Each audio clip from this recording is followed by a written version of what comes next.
Yes, people, welcome back to another live. Welcome back to the YouTube channel, people. Welcome back to the GVO show. Yeah, listen, we talk everything Premier League around here. Shout out to Lewis for the redirect. Obviously, a lot of you will come from here from the London show as well. Shout out to Northside, shout out to Jay. It's good to talk everything London there. But we're here to continue that Premier League talk, people. We're here to continue. Alfie, shout out to yourself as always. How you been? Yeah, I'm doing good, man. Shout out to all the people that have come from Lewis's stream onto this one. You're going to be in for a good show. Yeah, man, people, listen. For everyone that's new here, make sure to leave a like and subscribe if you are new. Alfie's link is in the title as well. We're trying to get him to 500 subs this year, and we're going to do it. He just hit 300 very recently, trying to get me to 1,000. So subscribe if you're new to both of our channels. Feel free to interact in the comments as well, because we're going to talk everything Premier League. There is a lot to talk about. There's so much to talk about. I haven't even had enough time to get all the transfer headlines from today, but I will try my best to talk about that in this video as well. But we know where we're going to start. Alfie, you beat Wolves on Saturday. Obviously, I was at Dagenham Redbridge South End, so I didn't get to catch the game, but I caught the highlights. Obviously, the whole Lewis Skelly thing's been rescinded, so that's a good thing as well. But even with 10 men, they also were. João Gomez was enough of a bozo to make it 10v10. But you guys squeezed over the line. You're getting to the point of the season now where it's basically about results. It's about results now. Obviously, you wanted to have performances before. You still want to have performances, but it's about results now. Another clean sheet as well. Like, thoughts, man. What was your thoughts on the game overall? And yeah, What's, I keep getting notifications on my thing, so my phone keeps vibrating and falling over. But going back onto the game, I thought obviously I said my thoughts in the match review of the game. mm, I didn't think it was a red card. I don't know what your thoughts were on the situation, but mm, for me, it weren't a red, and justice has been done, shall we say? But yeah, even when we went down to 10 men, in the most recent games when we've gone down to 10, we sort of sat back and tried to hold our position, but we actually went for it, which was nice to see. And Calafiori came to the rescue. He only scores screamers, according to Arsenal fans, but he got us out of mm. a tough situation on Saturday, and we came away from the Molineux with 3 points. Yeah. So like, what was mad to me? Sometimes, like, I think nowadays, especially this season, Arsenal lineups always like surprise me, where I don't expect certain people to come back straight away. But then again, I realize who your manager is, and we know that as soon as your key players come back fit, like Wanyeri, for example, he's coming back, like, and he's been put in the team straight away. A bit like how Erdegaard was when he came out. Obviously, he was ill on the weekend, from what I saw from the reports. Lewis Skelly, obviously, he can play against Man City now. Uh, Calafiori, um, as much as I've been very critical of him defensively, like, bro, this guy could strike a ball. Like, I don't know what's wrong with football, man. Why are people like? Sure, it is that when I say that is Calafiori and Gavardio, yeah, two left-footed centre backs that can just shoot from outside of the box. They've got that outside of the box trait for no reason, no fucking reason whatsoever, man. I don't know what it is. I mean, it's not uncommon if you look back in the past in past Premier League seasons, you got the likes of Vincent Company. I know he was right-footed, but he could smack a ball. Daniel Agger Yeah, as well. He had a yeah, strike on him. yeah. Facts. But Even so it's Jagielka not as it's well. not exactly it's not uncommon for centre backs to just hit one from like 30 yards out. Yeah, But it's nice to see. yeah. That's how you look like Wolverine. Here we go. Struggling against Wolves is crazy. Like, what was the get like making the game overall? See, Havertz missed a few chances again. As like, bruv, like, I know your thoughts on Havertz, but again, bro, like, is this just getting even more annoying with the transfer window happening? Havertz up front, like, it all comes together as like one big problem. But you guys, you've been saying this. We talk about this literally every fucking week about Arsenal need a striker. Why have you still not got a striker? I mean, we're 28 days into the transfer window. It ends literally next week, and Yeah, we've signed no one. So yeah, I don't know what Arteta expects us to do for the rest of the season. Our depth is short as it is. We haven't got an out and out striker because, as we said before, Gabriel Jesus, he's never been an out and out number 9. Yet he's wearing the number 9 for Arsenal. But mm, I'm sat there scratching my head, thinking, where the fuck are these signings going to come from? And I've been saying this for the longest time. We've needed a bagsman for years. We haven't had a proper one since Aubameyang left. Mm-hmm. And Havertz performing poorly week in week out is indicative of the situation that we're in. We need a clinical striker. Simple as that. But we're not Yeah. going to get one. So Why do you think you're not going to get one? Like, and I know why, but why do you feel like not even why don't you think you're going to get one? Why haven't you got one? Like, why is your club not signed a striker for the past few windows? And as you said, not replaced Aubameyang, and he left like 2-3 years ago. I mean, that's what happens when you give 750 million to a manager that's clearly out of his depth and Mm, clearly has no idea what he's doing. We need a striker. He goes and buys a left centre back to play at left back. Like, mm, what's going on? But yeah, for me personally, I don't see us signing a striker simply because we're not showing the determination or the grit to go out there and put the money on the table for one of these world class strikers. I'm hearing that Napoli were accepting like £55 million for Osimhen. Deals like this don't come around every day. oh, This is 55 million the for sort of Osimhen. deal. Exactly. This is the sort of deal that Arsenal should be frothing at the mouth at. Literally, go and put the money Mm, on the table. He's available. They're willing to yeah, accept that much. Go and give it to him. Like, yeah, why are you taking so long for? bruv. Like Osimhen for 55 million. That would be the deal of like the next, like the last 3 windows, bro. 55 million for someone that's as good as him, and Arsenal need him. Like Arsenal need him. Facts. A lot of clubs need him. Like Chelsea, Man United. It doesn't matter who it is. Probably won't. Like listen, I wouldn't go to Man United right now, but it's still Man United can still attract players. Like because they're still Man United. Like a lot of teams need a Yeah. striker. Obviously, he's never going to come to fucking West Ham. But if we can bid 57 million for Duran, let's at least be delusional to bid 55 million for Osimhen, thinking he'd come to us. At least say that I you mean, did try. you're in for Ferguson at the moment, as far as I'm hearing, but whether that will come to Yeah. anything, I don't know. Oh fucking hell, yeah. Yeah. We'll probably get onto that in this video actually, because I can't be asked to make a fucking video about that. And like this is the thing with Arsenal as well. Like I was just when you just mentioned the left back situation, I was just thinking to myself just then, your only left back that's an actual left back is leaving, and that's Tierney. Yeah, All your yeah, other left backs are not left backs; they're either centre backs or midfielders. Zinchenko, Calafiori, and Lewis Skelly. By the way, Lewis Skelly's been fantastic, like so far. Like fantastic he's player. not really he's not put a foot wrong. But the problem is this is the problem. Lewis Skelly can't do it on his own, and No, he will have the same problem as Saka of be run into the ground because of how good he actually is, and he's outperformed all the senior players. But let's be honest, he's going to have a dip eventually because he's young and because this is like his first chance at first team football.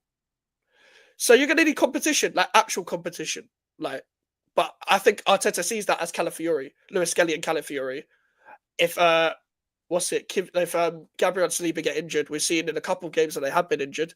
Obviously, Saliba's just come back again. Kivior plays. We saw against Fulham that Kivior's not good enough. Like when Gabriel was, I think he was injured or suspended. Even then, Timber can play there, but we've seen that Timber's not Saliba. Timber isn't Saliba. Like Saliba's one in one in a generation in this generation in terms of the age of football we're watching, the age of football that we're watching right now. Saliba's one of the best centre backs in the world. So when he's not there, it's a massive downgrade. And obviously you're going to downgrade. But the problem is, like, I remember like when I was watching the Villa West Ham game, I was talking about going from Declan Rice to Edson Alvarez. I tweeted going from Declan Rice to Edson Alvarez, one of the biggest downgrades ever. And I think people got that wrong. People misconstrued that when I said biggest downgrade because people are expecting me to say that West Ham need to upgrade on Declan Rice. That's not what I'm saying because that's quite rare for West Ham situation. However, what I'm saying is the downgrade can't be so far low. It can't go all the way to the bottom of the barrel type shit. It can't. mm, Like, and my thing is with Arsenal, if you've got a Saliba of a caliber, a player like Saliba, he's playing at the top level, been consistent for a very long time, only really gets run ragged, the very odd game. and he gets injured, your next centre back has to be someone that's either a very, very good squad player or someone that is still good enough to start for Arsenal that is okay with being second choice. Because as I was just mentioning this on Lewis's channel, by the way, as a big whoever's competing for the top honours shouldn't be signing squad players, no matter how good your team is.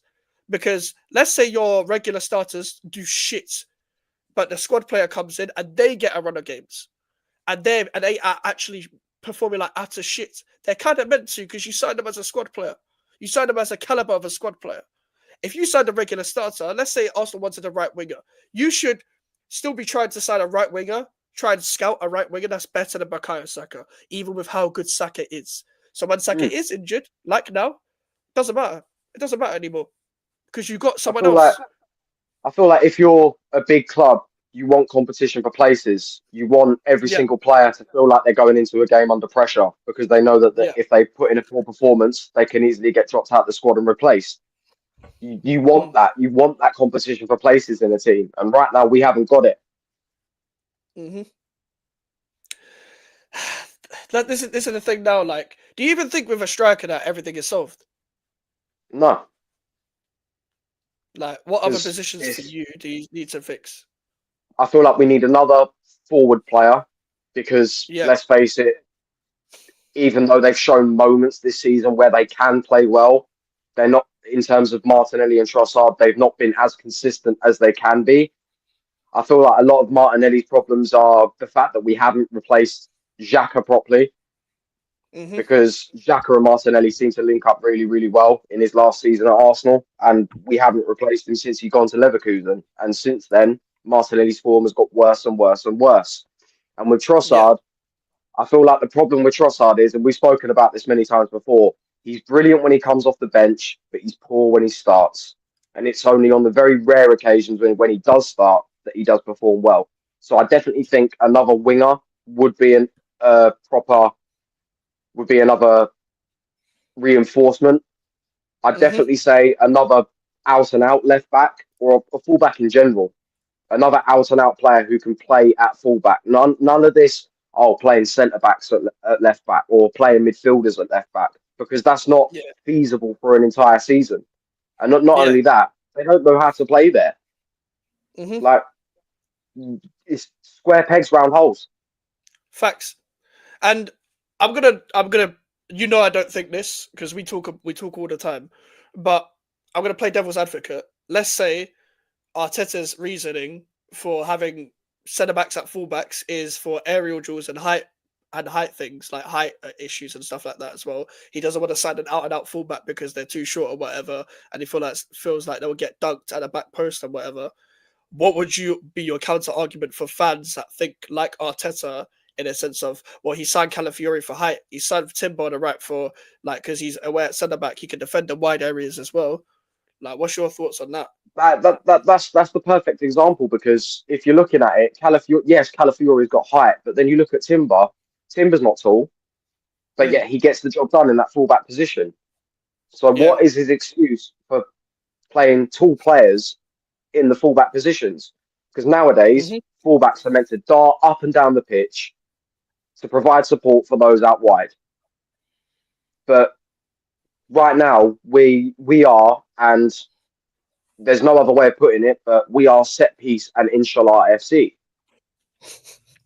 And I feel like that is the main reason why he has bought tall centre backs to play in the fullback positions. So he's got as many tall players as possible. So when we get set pieces, we're not on the back foot. Yeah. Do you think he's focusing too much on like set pieces then? Because like 100%, you're focusing 100%. focusing too much on the height that like it's hindering you from open play. Exactly, because you look at where the majority of our goals have come from this season, and they've all come from set piece positions. Hmm. Yeah. No Arsenal team from the past is scoring set pieces. Yes, they'll get the odd one here and there, but they're not going out of their way to get corners and free kicks. They're Yeah. hitting you on the counter. They're playing on the pitch. They're going out wide. They're ducking in and out of players. That's what Arsenal teams of old. That's how they played. But now we're playing like Stoke City, and we're getting found out week in, week out, because if you've noticed, I feel like since we beat United 2-0 at the Emirates in December, we haven't actually scored a set piece. Oh shit! So it's been is Because, that game was Amarim's was it one of Amarim's first games that game then? Last time he scored a yeah, set piece. yeah. That's fucking hell! I thought you scored a set piece more recently than that. I didn't know that. I didn't know that. I don't count the one against Spurs because it was an own goal. I feel like own Oh goals right. Yeah, good point. come down to the mistakes of the opposition. But in terms of getting a goal from a set piece, we haven't scored one since Manchester United, and that's because teams are realizing that Arsenal were looking for corners. So now Yeah. they're realizing how to deal with the corners, how to deal with the set plays, and we're getting Hmm. found out for it. Okay. Well, do you know what? To be honest, like you're spot on. Like, because think about it, when a team does, it's like anything in football where a team does well at a certain thing for a long time, they'll get figured out because teams will try and study that, so they don't get punished the same way. That's what any team with common sense should do when they're studying their Exactly. opponent. Like everyone has performance and analysts now, where they're going to study the opponent defensively, attacking wise, and whatever, on and off the ball, and all of that stuff as well. Let's get into some comments. Shout out to Villa fan, we're signing Disassi, woohoo. Big up to Barrio as well. That says big up Mike's and Alfie. I'm so sad that Disassi leaves such a good player. Shout out to Melon. Shout out to Wasim. Does Arteta deserve to spend more money? I wouldn't give him another penny, no, because you've seen like I've shown you the list of the amount of players that he's wasted money on, and the amount of Yeah. them that have actually gone on to do well, and the amount of them that have gone on to play absolutely dog shit. The likes of Kivior, the likes of Zinchenko, Marino. These are all players that have been brought in for decent amounts of money that have turned out to not be what we need. So Mhm. it's clear to see that he's not spending wisely. He's just Yeah. chucking money at the situation, hoping that it works. Fair. Big up to Ryan, Mr. 16 out of 10 himself. Man said, I'm still in awe of West Ham's second half versus Aston Villa. Unreal performance. It was good. It was a good performance, but I know what you're like. I know what you're like. I honestly don't get how Arsenal fans can beat Arteta routes. They literally dominates every game and every team. Just need better quality attackers, and it's over. Thoughts? Is that meant to be rage bait? Is that meant to be rage bait, Ryan? I mean, come on now. I've explained my reasons for being Arteta out. I just don't think he's the right man to take us forward. I feel like right now he's taken us as far as he can. Yes, he's taken us from finishing 8 back to back 2 seasons in a row to now back in the top 4. But I don't think he's the right manager to take us on to win a league title. Yeah, that's fair enough. Arsenal signed Sterling. They're serious. Shout out to Charlie. Charlie, man, come on now. David, also, we're going to get a loan deal for number 6 on deadline day. That's fair. You need a left back, a centre mid, a cam, a striker, a left wing, and a right winger. It's a lot of players. It's a lot of players. A Do you know lot what it of is? players. I've been discussing this with Arsenal fans before. Like, I don't even know who your third midfielder really is. Like, I know you Rice, Party, Odegaard, but I don't think that's balanced. I don't think that's balanced, personally. I don't think you need to play both Rice and Partey. For me, I feel like you only play them both in big games when it's like against City on the weekend, assuming Rice and Partey are both fit. Rice, Partey, Odegaard, or Rice, Partey, Wanyeri, whoever it is. That makes sense. That makes sense against Man City. I Yeah, think. but knowing the way Arteta is, he'll probably stick Partey at right back, and I'll be there fuming again. Did you have options at right back the last time you played there? Or was it I, injuries? I think Timber was fit. I believe Ben White was fit as well. I don't know about Tomiyasu, but we had options when we played them at the Etihad. Ah, you're fighting your phone, fam. I am fighting my phone because I'm getting notifications. I'm getting fucking emails, Instagram notifications, Snapchat. Like honestly, Hey, why don't you just turn the fucking vibration off, like the ringer off? how the fuck do I do that? Do you have an iPhone? Yeah, You know the side button, like yeah. here, like I've got the side button. That only turns on the noise. yes, yeah, as in like you turn it off though. Turn it off so it doesn't vibrate, bro. Turn it Yeah, the it other is way. off. It is off, and it's still vibrating. How is it still vibrating when it's off? Was your I phone think fucking broken? I think I need to go into my settings and configure it. Man said, "Oh my I'm gosh, bro, troubleshooting with my phone right now. your phone's like R2D2." Like, uh, uh big up to Deck. Many good left-footed wing backs about. Big up, lads. I don't even know. That's that Dorgu guy's going to Man United. I don't know how good he Yeah. is. I've never watched him, but he's good on FM. So that says that means he's a brilliant. That means he's a brilliant player because FM is legit. So I can't. I've tried to buy him on FM millions of times. They keep outpricing me. So I know I can't. I'm not going to be able to buy him in the next update anyway because he's at Man United. So there you go. Might get Malassi on a free or some shit. As if David Coote came out as gay just to get his job back. 2025 will kill me. Hey, quickly, yeah. What was your? Did you see that? What was your Yeah, thoughts? I did see it. I did see it, and it just kind of feels like he sat there going, "Oh, I want everyone to feel sorry for me," Mm, and stuff like that. But at the end of the day, he said those things. He called Jurgen Klopp a German cunt. He was also under the influence of a particular white substance, yeah. so there's no coming back from that. Like, doesn't matter what your sexuality is. Like, you Mm. don't say them things. What has Stiff and Coke got to do with you being gay? Exactly. I I don't. did see. I did see a funny meme though that apparently he. The only reason he started taking cocaine was because Jurgen Klopp rejected him, and that's why he called him a German cunt. Oh, for fuck's sake! Man said she's dead anyway.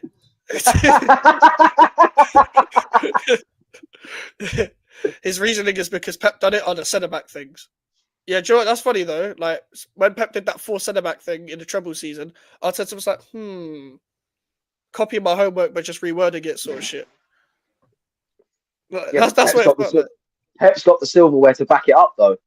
Yeah, exactly. And to be honest, he's kind of recovering from that now. It worked again in the treble season, but there's a reason why he's in for like a Cambiasso from a Juventus. Like he ain't trying to Mm. do that whole just a pure centre back shit anymore. It was just to tighten up the defense. But Pep is always trying to evolve his team. So if they want to keep trying to copy Pep, you're gonna have to keep trying to buy players. If you do get right, must you get 60 lashes? What the fuck is going on in this chat? To be honest, we're crap at the moment. May not watch the game. Who are Villa playing next? I have I know no they got idea. Champions League tomorrow. Oh right, yeah, because they lost to Monaco as well. To be fair, Monaco completely That outplayed was them. the most. That was the most one-sided 1-0 win I've ever seen. Oh yeah, for sure. Man said Tilo Kehrer kept a clean sheet at centre back. Shout out to Tilo Kehrer.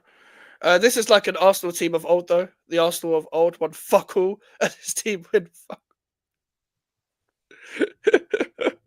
Oh, Charlie's still out here, man. Charlie's still out here. Uh, Havertz was also ruined. Also ruined your open play style because Arteta needed to shoe him in the first place due to his price. It's kind of true, because he tried playing midfield, Yeah, it didn't work, and then he played him up front. Man, long day, I man. mean, you said many times that Havertz turns up when he wants to. I mean, look at the Champions League games. He 9 times out of 10 he turns up. But in terms of Premier League games, it's very rare that you see Kai Havertz turn up and put in a 5-star performance. Yeah. He's not an out-and-out striker. He can't play with his back to goal. He can't provide link-up play. Like, what the fuck can he do? So true, bro. So true. I don't get him just in general. Like, I don't get football nowadays. I don't get how people rate shit. Like, I just get pissed off at times because I'm just like, you watch this player and you think that he's levels. I just don't understand. Like, we'll get onto another player that is actually finally getting cooked the way he deserves to get cooked. But it's happened with a certain Man United striker as well. Is this the Big same up, Man United striker that's waiting on a miracle? yeah, him. Big up Michael and Alfred, though. Yeah, shout out to Charlie as always, man. Charlie, man, my name ain't Alfred. Like, come on My name now. is Michael either, but I've got to accept it, man. He's dragged me down with you. Like, she left me on deliver for 2 hours. You're cooked. He took you from 5th to 4th. He was the one that made you finish 8th. That's also backing up what you're saying. Said Sterling right back shifts. But Sterling wing back, flying wing back, mate. Where you go, down's the phone. Red and white shite, red and white shite. Hello. It's 2025, guys. Get rid of the iPhones. Bruv, I can't lie. I need a new phone anyway, but I'm probably gonna stick with that iPhone. I see you bought his from Ann Summers, You bought it from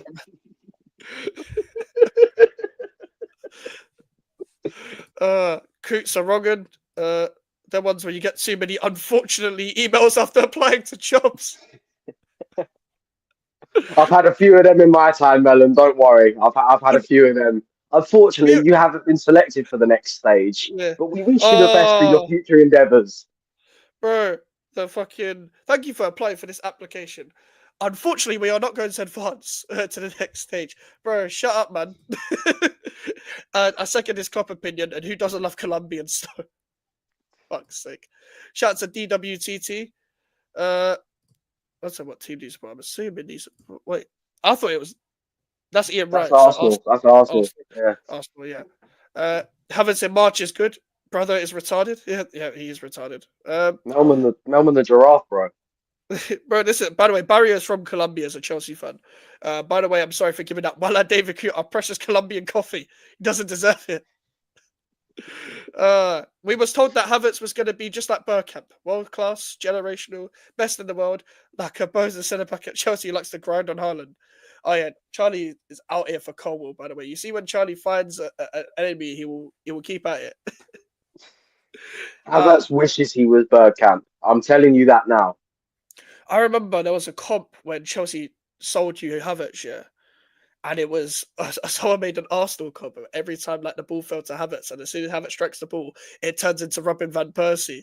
And they were trying to compare Havertz and Van Persie. You know, I was looking at No. the biggest goal scorers in the Premier League the other day.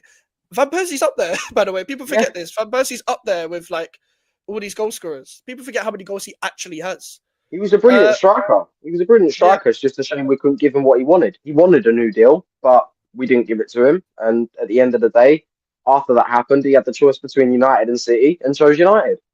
So fair don't play blame to him. him. Especially under Ferg. Like, despite City just winning the league, you're going to choose to go to Man United under Yeah, Fergie. I feel like anyone would kill to play under Sir Alex Ferguson. I mean, that Yeah, man was he was an incredible manager. To be yeah. perfectly honest with you, the day that he goes, I'm probably gonna cry because that man is the grandfather of football in the UK. Yeah, I don't think that, bro. I don't think he'll ever die. He'll find a way to just stay alive. He always finds a way. Havertz has more UCLs than Bergkamp, to be fair. Fair, fair. RVB comparisons, bro. Yeah, exactly. Daily reminder that Tottenham are shit, which is a great Segue. segue. Tottenham Hotspur 1, Leicester City 2. Does Alfie, this does this mean the Alfie D curse is the thing? Because I predicted on both Omar's stream and Orist's stream that Spurs were going to win. hey, if you keep predicting shit that goes wrong, you have joined me. I've joined the dark side. Joy is Musty's put the run to Chelsea. Here we go. I don't think anybody believes that, my friend. Nobody believes that. I'm checking just in case, but nobody believes it Ask Prime. because He'll know. nothing's come up. So I think you're just, I think you're just living in your own world. What do we think of Tottenham? You can finish that. Shit. That's your chart, not mine. But like, fuck Tottenham, bruv. I mean, Listen, you can sing it as well. You can sing it as well. I It's not can. like there's an Arsenal word in there. Like it's I talking know. about Spurs. Bro, Musty, I'm always going to check. I'm a content creator. So even if you're trolling, I have to check. I have to check. Because if I miss it out, I can't talk about it on stream, and then I can put it in the title just to get the views. But anyway, speaking of what do you think of Tottenham, like, what did you think of that game? Oh, it's it's just it's just another example of how poor Tottenham are at the moment. And the funny thing is, you look at their past three managers, look at where they all are in their respective leagues. Mm-hmm. Nuno is currently fighting for Champions League football with Nottingham Forest. Yep. Mourinho is currently second in the Turkish league with Fenerbahce, and Conte's Mm-hmm. flying high at the top of Serie A. And then you've got Postecoglou sat in 15th. And funnily enough, I pulled up that clip of that female Tottenham fan going, "Go chat to Brighton and Fulham and them, man, yeah?" That clip aged like fine wine. Because now even Brighton and Fulham and them, man, are above Spurs. Yeah, it's long, man. Bro, did you see what Vardy did? Yes, I saw it and I loved every single second of it. He's not only done it once, he's done it twice. Bro, losing to Leicester, Everton, Crystal Palace, Ipswich's first win, Palace's first win, Not to David Tottenham. Moyes' first win. at Everton coming back. I'm pretty sure that was his first win. That was his second game. Mm, yeah. And Ruud van Nistelrooy's second win at Leicester City. This is getting to a point now where I'm surprised that Daniel Levy hasn't scapegoated Ange Postecoglou and thrown him to the slaughter. Even though they're still in the cups, he did it with Mourinho. Yeah. So my whole thing is, as much as I've tried to defend Ange in the past, it's coming defensible. You got to adapt, no matter what your style of play is. I know, we just discussed this on Lewis's channel. Shout out to Jay. I'm talking about there's 7 injuries right now, but even he's like, bro, what are you doing? What are you doing with these players? Because it was The way like with we play, Pochettino. mate. Yeah, it's like with Pochettino at Chelsea. The reason why they had so many injuries is because of their training regime. Mm. So I have a feeling that it's not a coincidence. Maddison has just come back and he's out for 2 to 3 weeks. Richarlison just come back. Apparently he's out. He only just played 2 games. He's out. Van de Ven and Romero both got rushed back. He's worse than Arteta when it comes to rushing back players because Van de Ven and Romero were like 40% fit against Chelsea and they both got rushed back and now they're both gone. Doggy's out. Archie Gray's played everywhere but his position. Mm. This is bad. This is bad. I even saw before I came on the stream as well that they had more points after 10 games last season than they do after 23 games this season. Jay was saying, that 10 games, when that opening 10 games of last season, they haven't gone past that points tally yet. So they were on like 28 points. They're on 24 now. 2 questions. Are Tottenham genuinely in a relegation battle? And second, when do you think Ange is getting sacked? Well, to answer the first question, if they carry on like this, I have no doubt that they will be in a relegation battle. And for the second question, it feels like he'll probably, if by some divine miracle he manages to make it to the Carabao Cup final, they'll probably sack him a couple of days before, like they did Mourinho. Mm. And then Ryan Mason will be walking through the door again. Crazy. That meme of Lampard walking back into Chelsea, is the Wi-Fi password still the same? Yeah, my days. Mason's. How does this guy keep getting away with being a caretaker manager, man? One head injury and this guy got fucking 3 times caretaker. This guy is the Grim Reaper of Tottenham managers, man. He even got Stellini sacked, bro. By the way, Leicester City don't win many games at all. No. At all. So this is their first win in I'm thinking about 14 games or some shit. 1, 2, 3, 4, 5. Well, no, I can't even remember Leicester's last win.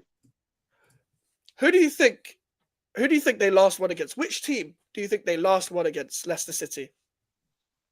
I'm going to take a wild guess and say West Ham.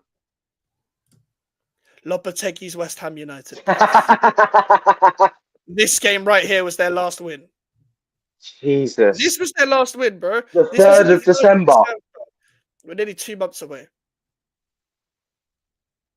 This is ridiculous. And then Dr. Tottenham come along and are handing out wins like Christmas presents. This Dr. Tottenham thing's ridiculous, by the way.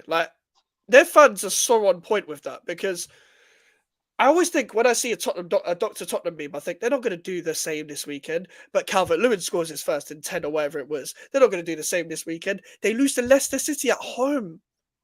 Ruud van Nistelrooy was close to walking away from this club. He hasn't been there that long. He's very close to walking away like Craig David. Legit, he was close to walking away from the whole situation. He was only been here 18 months. 18 months. Tottenham, this happens every time.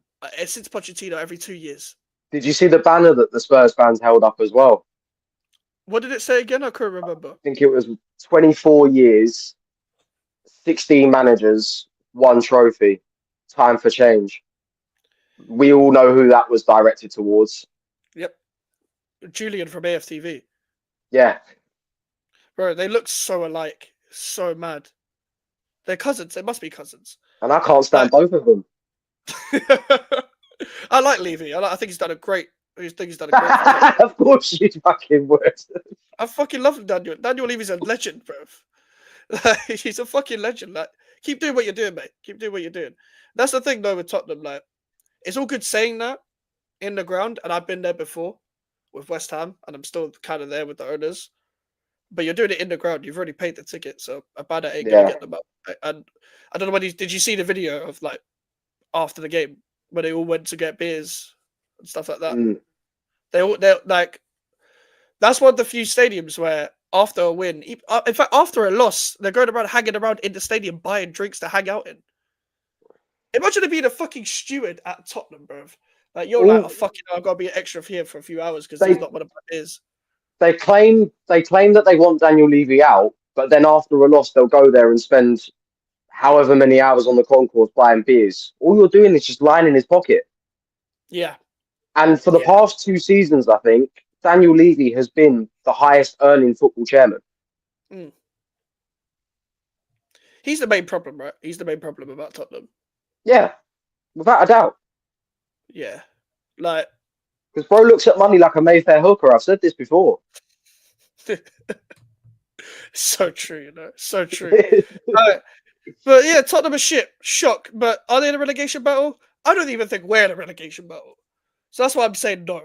But when Everton are 1 point behind and like Ipswich aren't overtaking Tottenham. Like I don't think Wolves and Leicester are, despite their win either. And no, neither are definitely Southampton are not. Southampton just book your you gotta pray. You might as well pray that Portsmouth stay up as well, just so you can have your derby next season. Just so you can have the derby next season. I actually want Portsmouth to stay up, just so I can see that next season because it's been a while. I'd love to see Portsmouth back in the Prem. I'd love to see Portsmouth back in the Prem. They were such a good side to watch. Pure heritage. We ain't getting the Fratton Park bells, man. I used to love hearing them while watching the games. That's nostalgia. I need to see that derby next season. That's what I always want. I want to see the big games. That's why I'm glad Sheffield Wednesday went up in the Championship because they can both face each other. Sheffield United, Sheffield Wednesday. That's a great derby. All right, back to the comments. What's a shite name? What's the Cogley? Did you see as well that after the game, as he's walking down the tunnel, the Spurs fans were shouting abuse at him, and he actually walked back and was like, "Who said that?" Really, I didn't see that. Bro is so angry. Like, you should only be angry at yourself. It's only game. Why you have to be mad? Yeah, why you have to be mad? It's only game. Moving like a snail, 5 places above Spurs too. Going to be a long season for Spurs. It is. Tottenham are just a Perry Wingate and Finchley FC. Fucking hell. Dagenham and Redbridge are better to watch than Spurs, bro. Me and Mellon went to Dagenham Redbridge versus Southend. Yeah, they played absolute shit against Southend. Poor at home as well. Still better than Tottenham. They're still better than Tottenham. Dulwich Hamlet will win a London derby against Spurs. Being honest, bro. Welling United would win a London derby against Spurs. Let's be real. If Tamworth can nearly beat Tottenham, anyone can. When Spurs win the League Cup, I watched Spurs win the League Cup and having a better season than both our teams. If they manage to hold on again at Anfield, it could get long. I can't see it happening. I can't see that. Bro, if they concede 2 to Leicester, good luck at Anfield, man. Good luck. Just seen a comp of Vinicius Junior failing rainbow flicks. I'm crying. He thinks he's Ronaldinho, man. He's a great player, but you're not Ronaldinho. You're not Neymar. No, you're not any of these mad Brazilians. The training regime for Ange Ball is a UFC training camp. Yeah, bro gets his motivation from Alex Volkanovski. Mate, look at Tottenham's run until the end of the season. They are only winning 2 games. You know what? We'll get to that after the comments. Shout out to Charlie in the chat as well. Man said, Conor Gallagher and all that. Look at the team Spurs have lost to this season. Bro, as we're saying, Ipswich, Palace, and then, man. They don't want to be in a relegation fight, but the whole time that they're giving points to the teams that are below them, they're only getting sucked further and further into that battle. Exactly. Vardy, 37 years old, still scoring against Tottenham. Before games. I love how they still hate each other, even after all these years. Tottenham and Leicester, I love it. I love how they still hate each other because of that whole. And Tottenham only hate them because they're just fucking bitter. Because they bottled it at Chelsea. Levy in. Levy is brilliant from the Amazon show. He was class there because he was basically telling to Ericsson, listen, I need you to leave, yeah, because we need peace. Because if we let you go on a pre-contract agreement, we lose you for free. And that was the whole show was about Ericsson, Vertonghen, all the world going on a free or not going on a free, trying to get their contracts up. Vertonghen left, all the world stayed. Or Dele Alli arguing with Eric Dyer in the changing room, or Son and Lloris going at it. Or Mourinho be like, Odia, you VAR, I am scared of you. Like, bro. Or inviting the ball boy that gave the quick throw in against Olympiacos, inviting him to lunch. Yeah. The ball boy should have been player of the season. Yeah. Oscar's performance from Levy. I'm a fantastic runner, mate. Tottenham will get a run of 14 games, one from now on. Spursy comebacks. A lot of them. Portsmouth deserve to be back, just for heritage reasons. We are going down with you in charge. Pause. That's what they said. Fuck's sake. Shouts at 300. Big out, everyone. Melon has been found. I see. Yeah, Melon has been found. Melon is alive. I'm surprised you're there. Like, because you went on the night out with Melon and came out the other side. Like, I'm shocked. I thought he was going to lead you astray. We didn't drink that much, to be fair, but it was a fucking shit show. I'll tell you that for sure. It's a fucking shit show. Shout out to Melon, though. This guy laying in mud in the middle of Canary Wharf. No, that's Alfie, have you seen Arsenal win a Prem? Yes, I have. I was alive for the Invincible season. Like 2 years old or some shit. Yeah. There you go. Just about. Scraping on that Invincible season. Scraping on. Vardy is 37. I feel old, man. Yeah, honestly. Did you see what's it called? Jamie Vardy's Instagram post after they beat Spurs and the comments? No. And Riyad Mahrez commented under it saying never change. Love that. That team will always be my favourite Prem team ever. Like Mahrez, Vardy, Okazaki, Drinkwater, Kante, Christian Fuchs, Robert Huth, Wes Morgan, Danny Simpson. From fucking Leicester winning the league to Misfits. What a career. Leaving the only owner worse than Sullivan. Still disagree. Still think he's better than Sullivan. Because again, we're actually probably better in transfer windows, but I'm just comparing it like the stadium move. Look what they did with their stadium. Look what we did with ours. But then again, they're not focusing on anything to do with football. Yeah, but the only reason that Spurs actually spent money on their stadium is because they failed to get the Olympic Stadium, because they were fighting you for that. That's funny as well. Someone Leighton Orient. Yeah. Leighton Orient. Could you imagine Tottenham moving to East London? Stratford. They wouldn't be able to be called Tottenham anymore. Stratford Hotspur. What's that? Bro, you can't be called Tottenham and try and buy an East London stadium. And Leighton Orient thought they had the money for that as well. That's funny. Like, by the way, I wish they fucking bought it. Like, I wish one of them fucking bought the stadium instead. Like, why did we have to fucking win that? I remember that. You wanted to stay at Upton Park. Of course. Even though I'm closer to Stratford. Fucking hell, man. You would have happily made the journey to Upton Park, man. Yeah. Especially now I'm older. I can just get the train. It's calm. Like, it's easy to get to Upton Park now. Easy. Like, I know the journey now. But as a kid, you just had to park there. I had to, in with my mum and dad or whatever, find somewhere to park around that stadium is long. And driving home. Obviously, I'm not driving. I'm like 13. But still, it's long. It's long trying to get there. Like, we had to miss games at times in midweek because the traffic was so bad. Like, so we had to just turn around and watch the rest at home. It was bad. Crazy how all 4 London clubs have shite owners. Only thing we got in common. Sure, it's true, you know. The thing is, with Chelsea's owners are bad to an extent in terms of the fact that you still have the same sporting directors, but at least you go out trying to win in a sense that you go out trying to spend. The rest of us don't really do that. We spent this summer, but we're topsy-turvy with it. Arsenal don't spend unless it's on someone meaty or shit. And Tottenham don't spend unless it's on someone young. So that's the thing. Like, exactly. It's your directors are shit, not your owners. That's what I'm saying. Your owners are the only things your owners have done shit is keeping those directors. Them directors there, I don't know what they're on. Jorgensen has denied more goals than Sanchez in 20 less games played. East London derby, Spurs and West Ham will be official.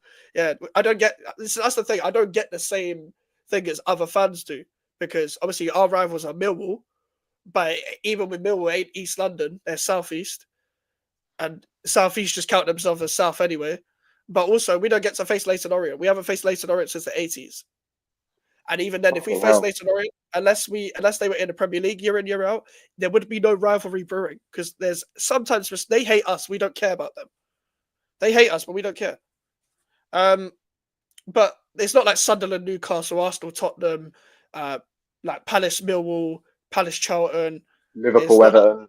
yeah, Liverpool, Everton, this Manchester Derby, Sheffield Wednesday, Sheffield United. Like, it's not like that. I wanted a Birmingham derby. Villa. Yeah, it's not even like Birmingham Villa. Like Birmingham Villa is probably one of the best derbies in the country, in my opinion. Just how fierce it is. Like, it's brilliant. True, I would say that we got the best, but the best out of trash. Fair. The Cronkies are the worst owners. To be fair, they had a chance to show Alfie a Prem, and they signed Sterling. Criminal behaviour. Bro, Arteta signed Sterling on loan, and Edu was like, "Fuck this, I'm gone." Mm. And now look And at Forest. this is the thing. Edu's just there to because For he's vibes. he's just vibing, fam. They ain't gonna do shit because of him. West Ham Millwall is the best derby. I'm always gonna be biased and say that, but I feel like Speaking of Millwall, I did just see that apparently one of their players missed a sitter in their game. I didn't. That's typical Millwall. They're not meant to score goals. They're Millwall. Like this, their best player went to Palace. How can you go from Millwall to Palace? Their best defender is a Spurs reject. Tanganga, yeah, fucking hell, man. Fucking hell, man. Battered, yes, look at Forest, battered. Charlie, ready to dunk on Forest. Sure, I was going to get onto that game, but Jorgensen denied more goals than Robert Sanchez in 20 less games played. Manchester City beat Chelsea. Was it? I don't remember the score. Was it 3-1 or 3-1. 2-1? 3-1. I watched the game in the pub, but I don't fucking remember the score You were because I just drunk, thought. that's why. No comment. That's the thing with that game, yeah. First 20 minutes, Chelsea won top. City weren't moving the ball properly. Kusanov dropped a stinker in the first half, man. Honestly. To be fair, I think he held himself out apart from that. But when you make your first touch is that. One of your first touches is that, bro. Like, is it. This is the thing, like, people should write him off because of that, but it's mad. Like, he's been thrown straight into that. Mm. So, he'll probably be a good player, I guess, one day. I don't know. Him, Reece, and Marmouche. Marmouche started well, but there's nothing to like write home about just yet. But he started well, looked effective. They needed a winger for time, or what? And just an attacker in general. But Chelsea just crumbled. Like, what did you make of the game? Honestly, after they scored after the first, 2-3 minutes, I thought Chelsea were easily going to go on to get maybe 2 or 3. But Yeah, they just allowed Man City back into the game. Robert Sanchez dropping an absolute clanger again. And even Prime said, despite the fact that Marmouche was offside, that's still a goal scoring opportunity. He's parried it straight out into his path. Like, what are you doing? And not only that, the second goal as well. Where the fuck was he going? Where was he going? yeah. Tell me, Mike, where was Robert Sanchez going? You know when you hold Y or triangle for too long? That was Robert Sanchez. Like, why is he there? I'm just like, why the fuck is he there? Like, this guy isn't a joke. Like, he's a joke, but I mean, I'm serious in terms of the fact that I'll say this every stream. I don't care how many times I talk about this guy. I knew this guy was shit from like 3 years ago because West Ham played Brighton. We pressed him when he was about to take, like, not even a goal kick. They were playing up from the back. Funny enough, Potter was manager of Brighton. And Robert Sanchez just gave the ball to us randomly. And I'm just like, this guy is just shit. Like, do you know what the goalkeepers, you can be good from distribution when you're not being pressed. But when you're being pressed, what are you like? What are you like? Are you an Edison? Or you're a Robert Sanchez? Because Edison's like calm, cool, and collected. He makes a mistake once every 30 games when it comes to on the ball. Robert Sanchez makes 30 mistakes in one game. He's the complete reverse. But by the way, before we get into more of the Chelsea game, the chat's moving mad, especially Charlie. Man said, obviously talking about Forest, my uncle blocked me. That shows how much I went in. And Yeah, that big pause.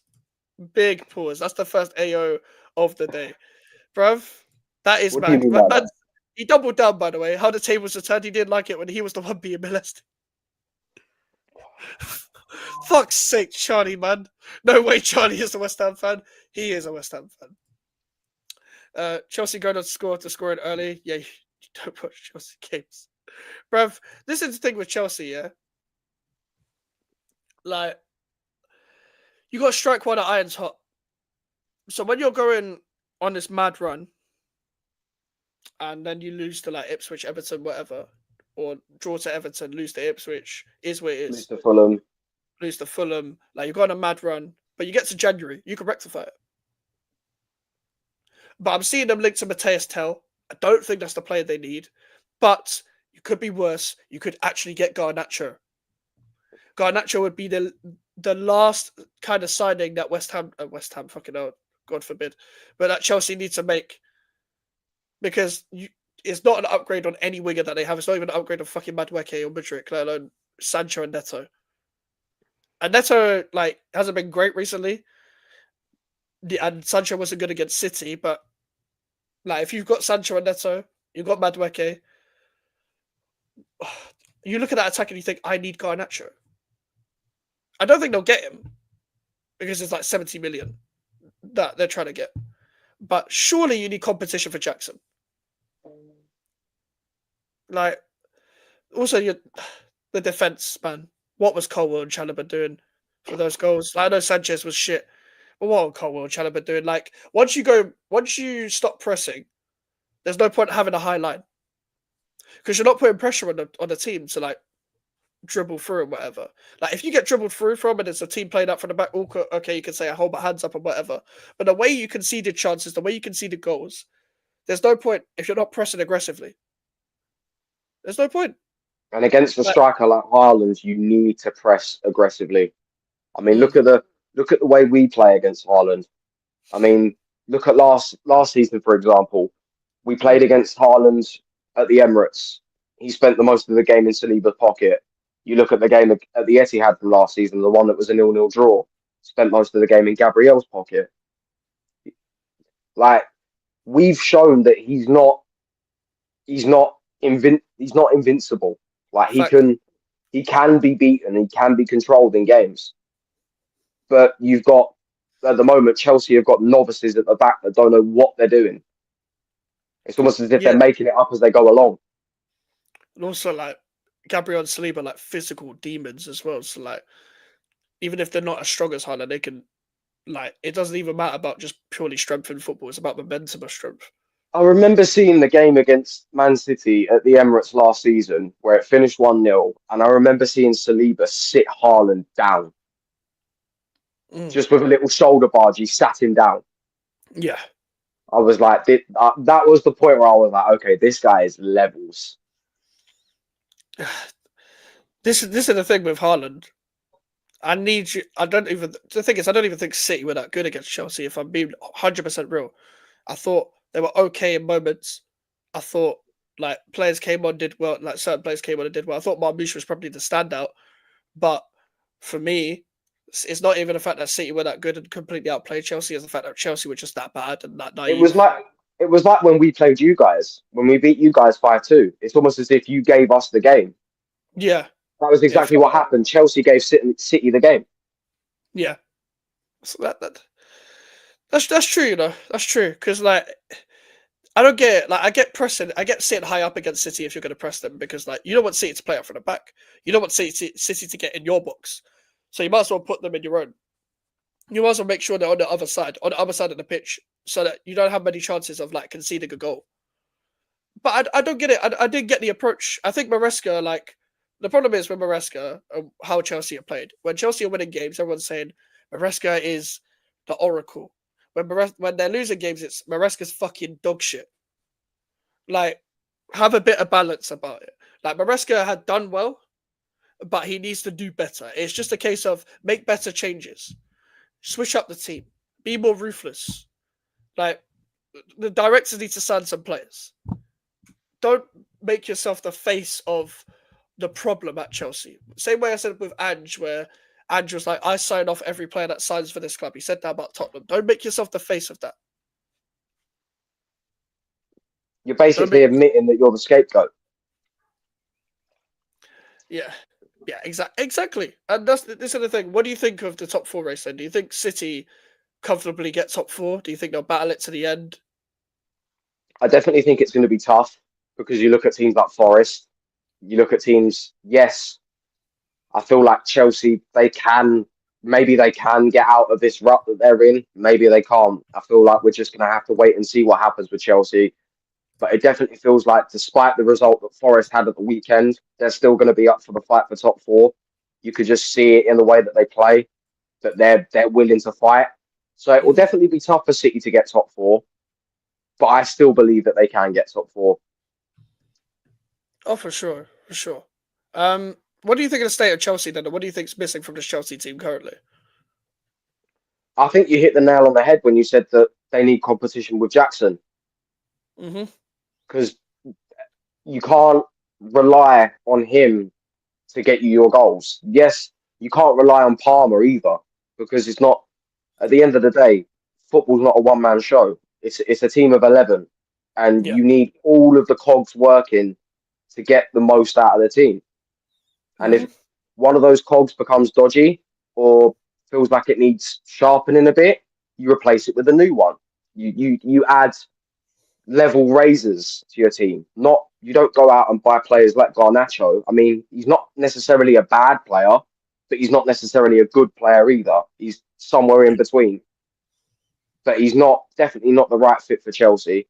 But it's kind of a difficult situation, really, because Chelsea looked so good at the start of the season. I mean, despite losing 2-0 on the opening day to City, they didn't really put a foot wrong.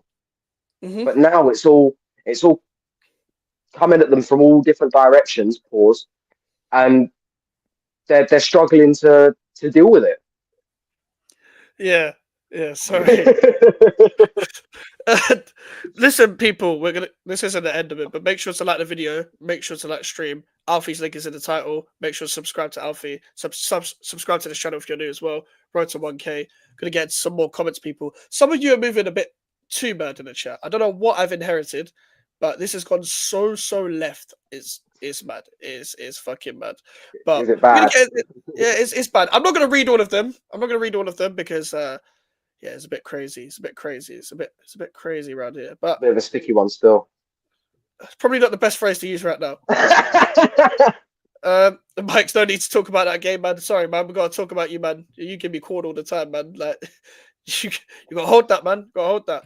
Chelsea got cooked, man. Warm Palmer was shot. Action Jackson is worse than Havertz. Wouldn't go that far, but yeah. As a footballer, no. As a striker, it's debatable still. But I think rather have Jackson up front than Havertz still. And Levi Cole was shaking his arse on Harden like that. It's an Astrid's career. Fuck me. I don't care about anything else. Just a striker that can fucking finish. No competition for Jackson. He can play like this, and it's still better than Kunku in the 9. Put the fucking ball in the nets. Jackson would be a really good winger. I agree. I've always said he's better off. He played as a winger under Emery at Villarreal. Yeah, he could. He was the one that converted him to a striker, funny enough. So he was a winger when he inherited him. I love that commentary. Just put it in the nets. Yes, I've seen that clip. Yeah, the Newcastle one. Jacob Murphy. That's what I love when the club commentators show passion like fans. Just put it in the net. Like that is every fan. But it's even worse in Italy, because you see like the AC Milan commentators. As soon as a goal gets scored against AC Milan, their voice is so monotone. But as soon as AC Milan score, they're going off on one. They're like, "Oh my god, it's amazing! He scored!" They're going crazy. Oh yeah, I've seen them clips, man. It's so jokes.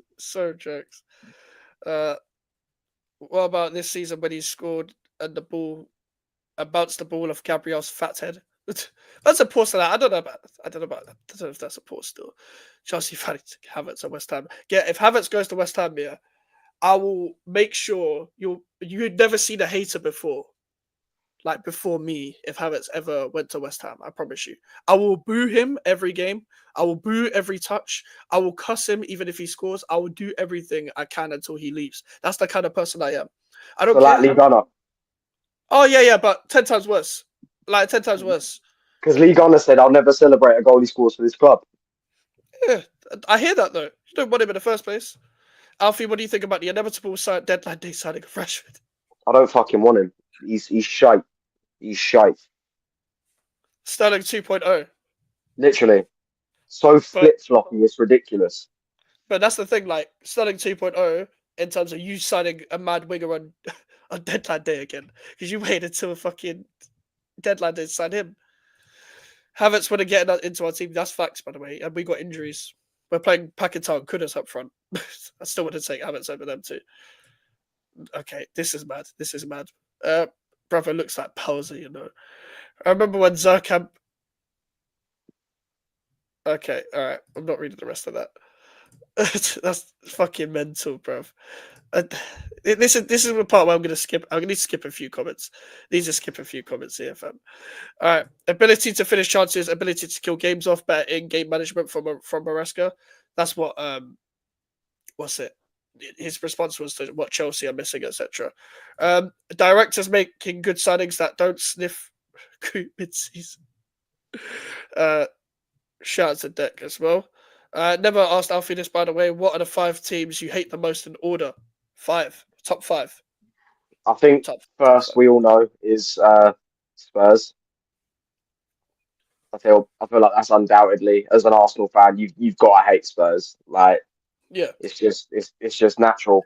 I'd say second, it's a choice between the second. It's a choice between either Chelsea or Man United. Mm.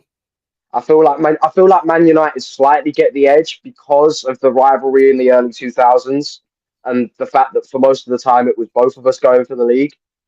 And then I'd probably say Chelsea in third. Fourth and fifth. Fourth I'd go Newcastle. Newcastle. Yeah, How come? I just Why do you hate actually Newcastle? actually I might be wrong about that one because I actually kind of like Newcastle. I don't even know why I said that, but Like, man, that Kanye West over here moving bipolar. What the fuck is going on? I'd say fourth I'd say City. City. Okay, was that Yeah, jealousy? a mixture of jealousy and I don't. yeah. And fifth, oh, Yeah, fifth is um, mad. uh, um, can I say the Tottenham Academy? Do you not even hate a 15 though? It's just them 4. It's just them four. I feel like as an Arsenal fan, those are the main rivalries. I don't really look at Liverpool and hate them. Yeah. In a way, I kind of have a lot of admiration for Liverpool Mm. because they're a massive club. They obviously win trophies. Must be nice. Um, but I look at them with a lot of admiration. I grew up around a lot of Liverpool fans because my dad is a Liverpool fan. Mm. So I, I don't know. I don't know. I don't really know who I'd pick as my fifth team that I hate most. I think it's just those four. I was gonna say you was never gonna say Liverpool because of Gerrard. Mm. Because I know, like, same. I like Gerrard as well. For me, obviously it's different with me. I know nobody asked me. I'm gonna say mine anyway. First is hard, you know. I always rearrange the 3 London clubs of Chelsea, Arsenal, and Tottenham. I can't pick like usually one, but if I was to narrow it Not down, Millwall, nah. eh, I hate You them, but I don't nothing care. them. You nothing I them. hate I hate them, but I don't care that much. Like we don't face them. Like it's our main rivalry. Don't get me wrong. Like if it happened every year, they'll be first. But I'm not even saying Arsenal are rivals. Arsenal's not even anything to do with West Ham. It's just the fan base. For me, narrow it down to all right. I'll probably put Tottenham one. I'll put Tottenham one. I put Arsenal second, just because of Uh, fans. And that's how much that's how unbearable their fans are. By the way, it's nothing to do with West Ham. remember, Like people, I'm the exception. Max has said yeah, this. I'm one of the yeah. good ones. Listen, I've collaborated with a few Arsenal fans. I really like that. Listen, Matt's nice back in the net podcast, Northside, Alfie. Listen, there's an True, exception. Guna. Yeah, True Guna. Shout out to Josh. Like these are exceptions. These are like These are good Arsenal fans, man. They don't delude themselves to everything, man. Speak realistically about their club, but that's how bad their fan base actually is. Then it's Chelsea. Don't even think I need to explain that. Um, Manchester United after that by far, everyone knows I hate Man United. Well, you should know anyway. Arsenal and Man United hatred comes from being in school, and if they weren't, Yeah, if it weren't a West Ham fan, it was an Arsenal and Man United fan. That's what it was like in school. It was West Ham, Arsenal, and Man United mainly. You get the odd Chelsea fan, and again, I think I've only actually met in school like two Chelsea fans. I met like one Tottenham fan. Even had a Villa fan in my primary school. I don't know why there was a Villa fan in my primary school. It's so random. And fifth is probably Millwall. But I've that actually, goes I've on. actually, I've actually given a lot of thought to who my fifth would be, and I'm gonna have to say it's Brighton. Brighton, really? Neil Popeye. Since that Mope incident, yeah. Really? Is it just legit because of that? Not only that, it's also because of the obviously the recent results as well. The fact that, but at the end of the day, I kind of feel like that's our own fault at the It fact that we is. haven't been able to see games off. But Hmm. simply, I feel like the main reason for my hatred towards Brighton is the Neil Mapai incident. Yeah. I'm That's actually surprised you didn't say Palace because I you know said how much you hate Palace. I don't like Palace, but like it's Palace are a nothing club. I'm sorry, like I'm not even just saying this for the sake of it. They're a nothing. They're a nothing institution. I just hate their again. I hate their fans, but their fans they've got like two fans, so I don't really give a fuck. It's not like Arsenal where they're like Arsenal are a massive club, so you're gonna see And one fans of Arsenal everywhere. and one of those Palace fans is in prison in Australia. Oh yeah, shit, yeah, Philly. Forgot he's a Yeah. Palace fan. That sums up Palace fans, people.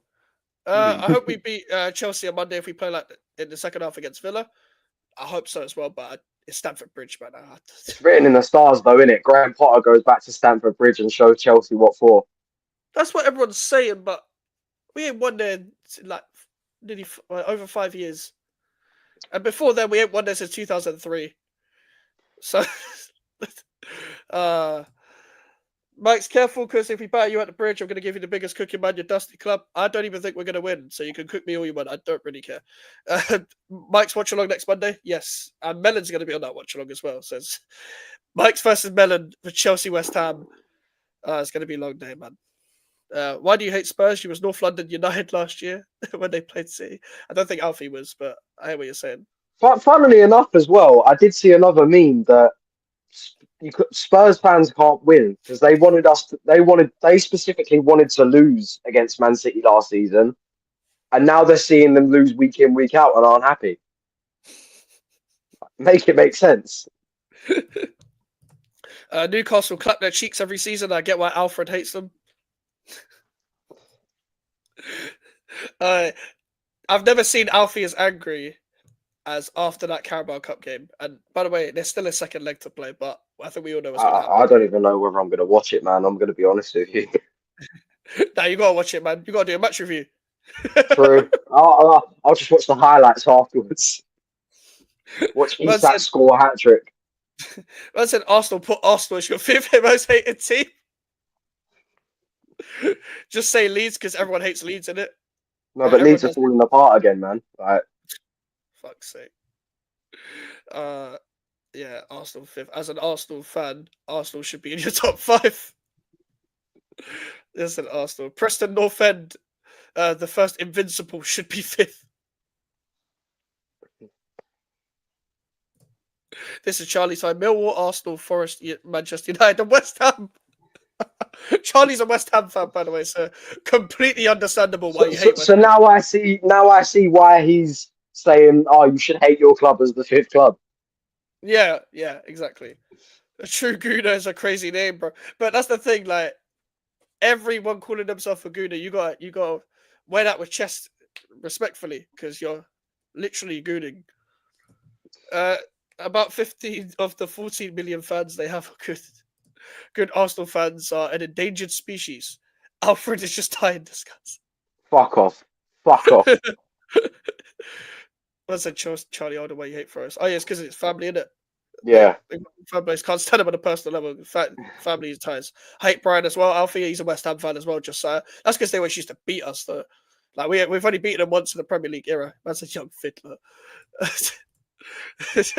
I just seen the vision. Julian from AFTV's players. So who've you got? You got my man from Outnumbered. You got the guy who ate the pie. What's his name again? Wenshaw. Wenshaw. You got your cousin Wenshaw. No, I can actually see Wolverine. that. Wolverine. And fucking, do you know what? Someone said, I wish I addressed this in Lewis's chat. Someone called me Pochettino's son. Bruv, I do not look like. We're not doing this one. We're not doing this one. We're not doing this one. Someone said I look like Pochettino. I don't. Fucking hell, man. You'd rather take people saying that you look like Fabianski. I don't look like either of them, but cool, isn't it? Cool. At least with Fabianski, we have the same trim. With Pochettino, I think he ate about 20 people, bruv. That's a 21 watching Mikey Brothers fame. But that's all thanks to Lewis's redirect. Shout out to Lewis for the redirect. Shout out to you, man, for staying in the chat as well. You're probably going to get better, probably. Fan zone, COVID settings, yeah, pretty much recreating fan zone. Oh, bring fan zone back, man. You could fuck off, Bennett, about I see it. I said I see it, you know. Shout out to Scott. Need to raid that Mickey Van der Ven once Spurs get relegated. That would be the first person I take from Tottenham if Spurs got relegated. Who would you take from Tottenham if they got relegated? I'd probably take a doggy. Really? As a proper left back. Yeah. I want Van der Ven and Archie Gray. Oh, I didn't even think about Archie Gray. He's a great midfielder, man. Man said melanin style. It's a potch with the tan. Fuck off, bruv. Eat few more barbecues and you will look more like potch. I just don't like Brighton the same way. I hate West Ham. Only difference is that they don't have the London derby with us, bunch of stinky fans that think they are big. Brighton fans do talk too much online. I'll be real, but I don't. Brighton again are a bit nothing. They're a bit of a nothing club. Like at least with someone like Bournemouth, like they have fans, you know. Yeah. Like they have a bit of a soul about them. Brighton have kind of a bit of a soulless stadium like us, but it just looks more like a football stadium on TV. You take a doggy from who?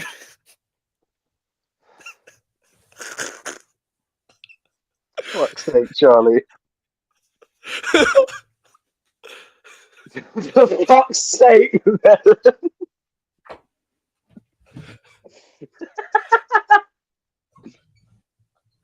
Why did you have to say him of all players? Let me enunciate it a lot better. I would sign Destiny Udogie from Spurs if they got relegated. Is that better? Fuck's sake. Oh, for fuck's sake, man.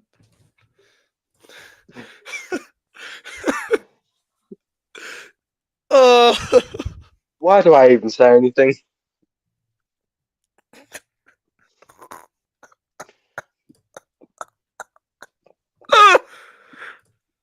When I said Newcastle clap their cheeks after took it really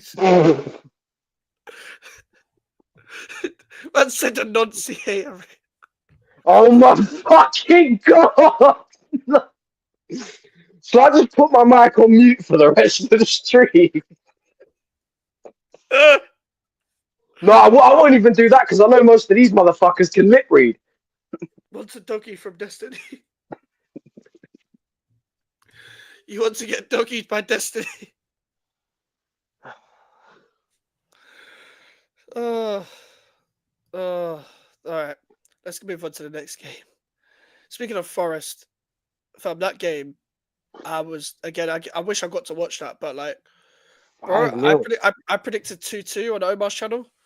I thought it would be a good game, you know, casual, like back to back, but especially like, it's too early to say that Forest doesn't like, I know Charlie will say it, but to like capitulated in terms of conceding goals because they were 3-0 up against Southampton and conceded 2 right at the end, which may have been start of the alarm bells, but they lost 5-0 to Bournemouth. And listen, Bournemouth are a really good team, but nobody expected that. And we've talked about Bournemouth. Bro, 4 goals against Newcastle, then 5 goals against fucking Forest. Like, Bournemouth, man. Again, no strike up front. Uwatara got a hat-trick. Uwatara got a hat-trick playing up front. He's a winger. He doesn't play up front. I know they're like... What country is he from? Burkina Faso. The first player from Burkina Faso to score a hat-trick in the Premier League. Mad. Do you know the only other Burkina Faso player I can think of is Bertrand Traore? Oh, yeah, he used to play for Chelsea and Villa, I think. Yeah. He was a wonder kid on like FIFA 17. Like, yeah. He was like the main player I'd buy. But Semenyo, Clivert again. Fuck off, This Clivert guy is unreal. Unreal, bro. I find it funny that after Chris Wood signs a contract extension at Nottingham Forest, he goes on to get pocketed by both Huijsen and Zabani. And how many times have we spoken about those two at Bournemouth? Like, they're not even above 25, and they're playing like seasoned professionals. So mature for their age, man. To play like that as centre-backs is mad. Like, reading the game, physical stuff. They pocketed Isak and Chris Wood. Like, that's mad. Like, Isak would have scored to the next game. It just proves that, despite Isak's run of form, that's how good Huijsen and Zabani were.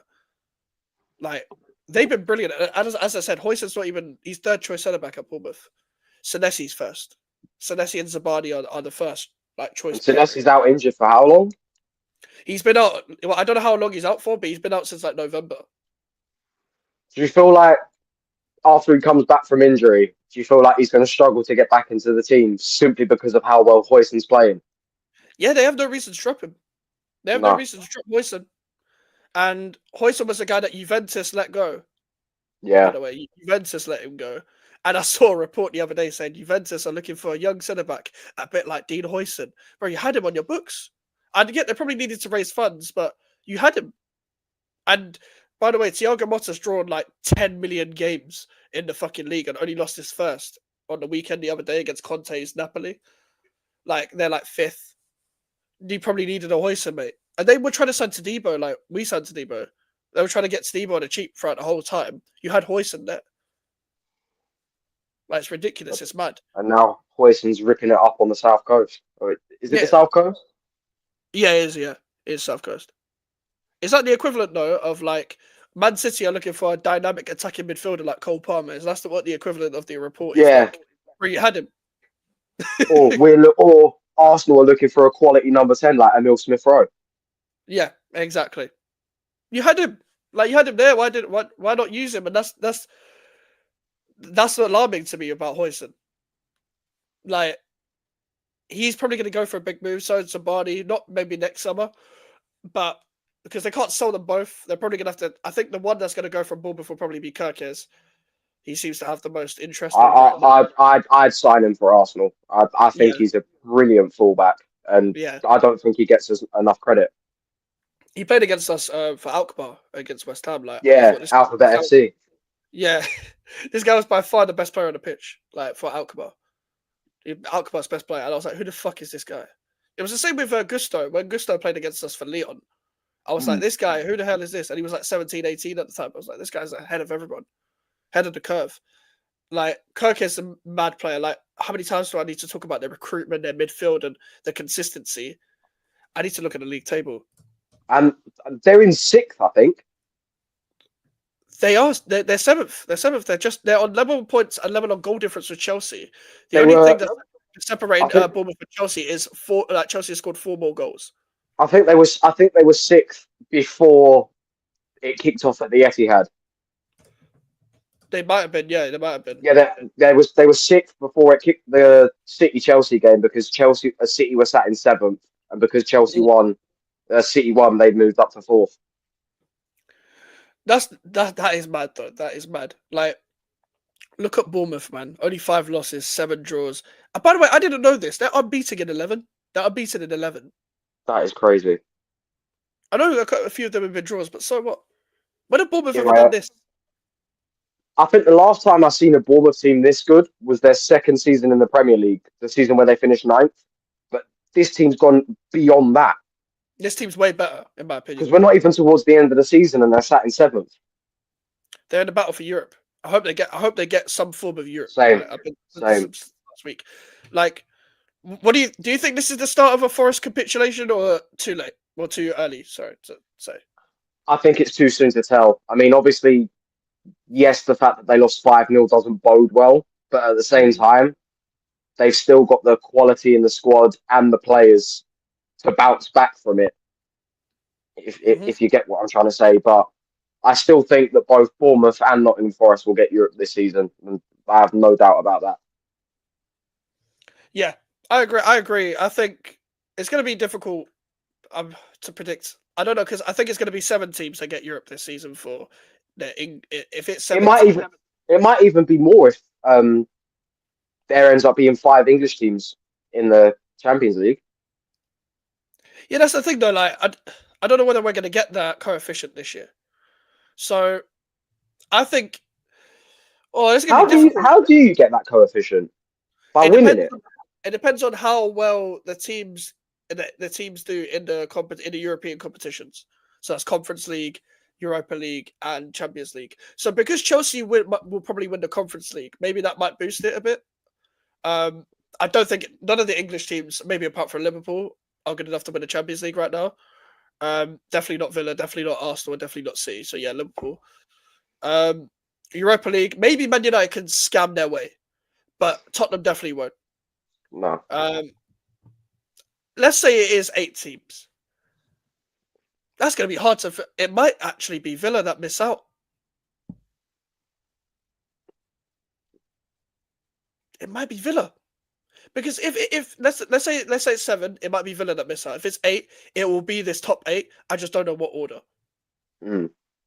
Like Brighton and Fulham and them, man, like they're doing well this season, but they have that odd game where they'll lose it a bit. Brighton draw too many games. They lost to Everton the other day.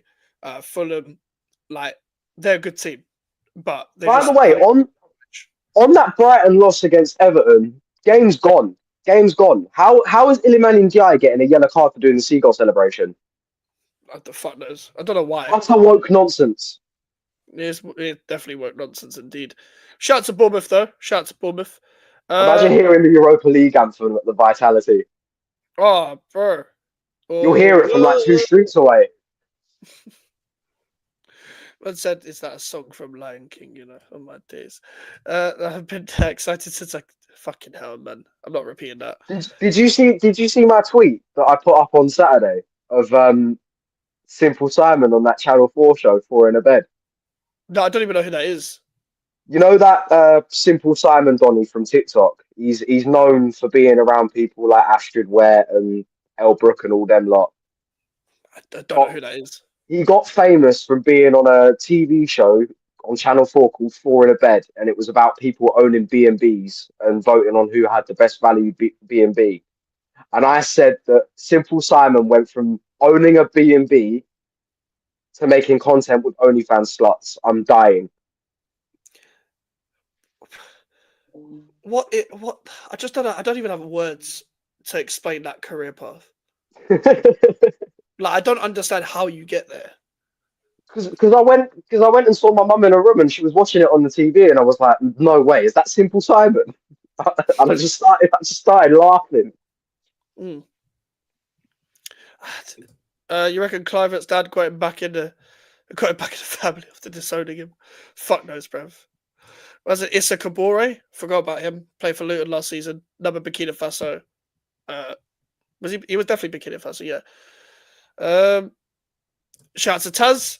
Shout out Arsenal for giving United heaven. It would just be another Chido Martin Obi. Well, we don't know what he's going to be like either because he's only just got there, bruv. I said Arsenal are going to make a signing this window. Look at the emojis. You know what that means? Yeah. You know what that means? You got a minute, Dave. As no, don't you dare call yourself that. By the way, Mike, this might be controversial, but I would have Zuma over Mavropanos. I'd have you over Mavropanos. So I don't think that's controversial, bro. Mavropanos, again, Minecraft Steve, Willany. These are the people he's competing with. As I said on Lewis's channel, he looks like a Down syndrome French Montana. Oof. He's a Down syndrome French Montana. That's all he is. Mike's would have Titus Bramble over both of them. I think Zuma's better than Bramble. But Zuma last season was shit, yeah. Still better than Mavropanos now. He just had no knees. He's a good defender. He just has no knees. Why do you think we sold him? No, I'm talking about Zuma has no knees. Oh, I thought you were talking about Mavropanos. Mavropanos just has a massive square head. Just purely square. Just right angle. If Patrick Schick was a defender. Yeah. Yeah. And you know what I hate about square-headed defenders? I already crashed it on Ben Johnson a long time ago. David Spencer, fuck off, down to the lane. Tottenham a wank. London is kind of blue at the moment. You win the Conference League, it'll be, yeah, exactly. Last London team to win a trophy. Don't anyone forget that. I said, fucking hell, we are sixth.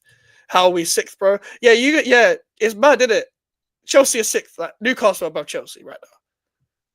Like, what's going on? But it was only a few months ago that certain Chelsea fans were going, we're on a title charge. Dave's got a picture of everyone, man. But you're doing Zier like that, man. You're doing Zier like that. Make sure to be good. What the fuck is going on in this chat, bro? I said Forest have been shit for a while. Zero quality. Forest will finish 9th. We've got more chances. Yeah, this is a proper hater. Charlie's a proper hater. Yeah. Who's hotting up Alfred's phone? Some fella trying to get lucky. Sorry? Please to repeat. I have to turn your phone off, Mug. Is Alf on the packet tonight? What makes you say that? That's just some disabled you. Just trying to hot up your phone. Not you. I don't think he's saying disabled you, you know. Mike's isn't. Fuck off, bruv. But I hate being called that, bro. I'm 21 and I don't look any above 21. So leave me alone. Born in 03. Does not make me an unk. When that day comes, I probably won't have a fucking YouTube channel. It's 2025. Anything is possible. I said simple. Simon promotes his daughters. What the fuck? Yeah. All right. Okay. I don't know who the guy is. Publicly hang him. Publicly hang him. Your daughter's OnlyFans. You have failed as a human being. Hang him. Hang him. No, man. I swear 2025 is going to be the end of me. And this man used to own a bed and breakfast. He used to own a bed and breakfast as well. His daughter. And you're proud of that. Okay. I'm going to calm down. Alfie, may I just ask, are you happy that... Are you? No. Barry, I'd rather kill myself, but thanks for the offer, I guess. Zuma has 2 ankles but 0 knees. How is he still playing? I don't know. Respect Zuma. He's won the UCL in the Prem. Listen, I respect Zuma. He's won 2 UCLs. He's won the Conference League. Jesus Christ. Man, like Will knee, bruv. Question for both. Would you rather Chelsea win a treble or Spurs win a Prem? Chelsea win a treble. Yeah, same. I would rather kill us than I've seen Chelsea win trophies before. I've grew up seeing Chelsea win trophies. I didn't grow up on Tottenham winning shit. I was still too young, really, to see Tottenham lift that Carabao Cup. I was like 5. I didn't give a fuck about football then. I was too busy into Hot Wheels, fam. As I said before, the last time Spurs won a trophy, I was still getting used to my little sister being alive. That Donny that hangs with Astrid is the disabled Donny. Oh, okay. Not you, Alfie. Michael and 45-year-old, 21-year-old. But Alfie's 22. Yeah, I'm 22. I'm 23 this year. And I've been told I don't even look my age. I've been told I look younger. Same. Apart from YouTube. YouTube told me I look older. Thanks for that.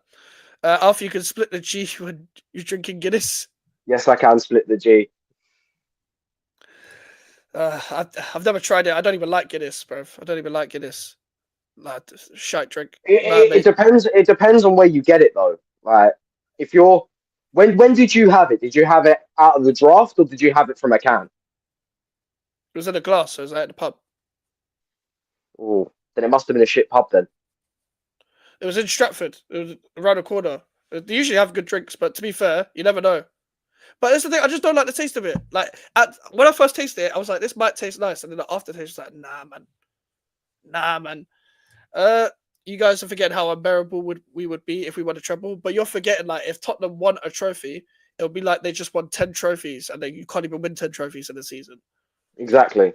Like, I would not even been able to shamelessly argue with Tottenham fans anymore because they won a more trophy more recent than us. Yeah, because I feel like Chelsea winning trophies is a lot more bearable because we've Mm. seen it. We've seen them win Premier Leagues. We've seen them win the Champions League. We've seen them win the FA Cup. We know how they react. Yo, I've seen Chelsea win 2 Champions Leagues and many league titles. I don't really care if they win it Must be again. nice. I haven't seen my team win a Champions League. Same. I've, I've, uh, I've seen my team come close once, and it still hurts. That no, mate, picture, that picture of Thierry Henry at the corner flag, 15 minutes from time while we're 1-0 up, mm, haunts me.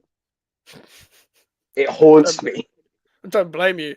Nah, mate, you'd be happy if you were honoring. No, I wouldn't. No, I wouldn't. You guys, no, I've already read that. What team do you want to be the most on an away day?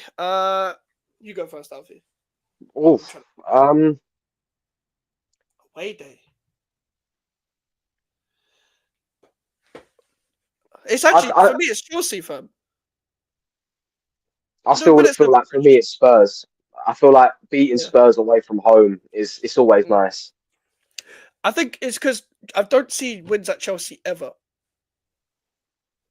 I've seen it once, and the one time we won at Chelsea, I wanted Pellegrini gone, so I couldn't really celebrate the win. I didn't care because it just delayed the inevitable, so I knew Pellegrini was going to keep his job, so I didn't celebrate it like that when we beat Chelsea. Oh, all people, by the way, Aaron Cresswell scored with his right foot. It was one of the weirdest games ever. David Martin kept a clean sheet and then cried afterwards and then waved his Yeah, flag. I remember that game. Oh Yeah, my god, yeah, it was that game. that was his league debut, wasn't it? That's why he Yep, cried. yep. And Roberto was that shit that David Martin played. David Martin was actually a better keeper anyway. Um, but yeah, it's Chelsea because like the time before that, 2003, Di Canio when he scored. I think it's because you're sniffling a lot. That's why they're calling you a coke addict.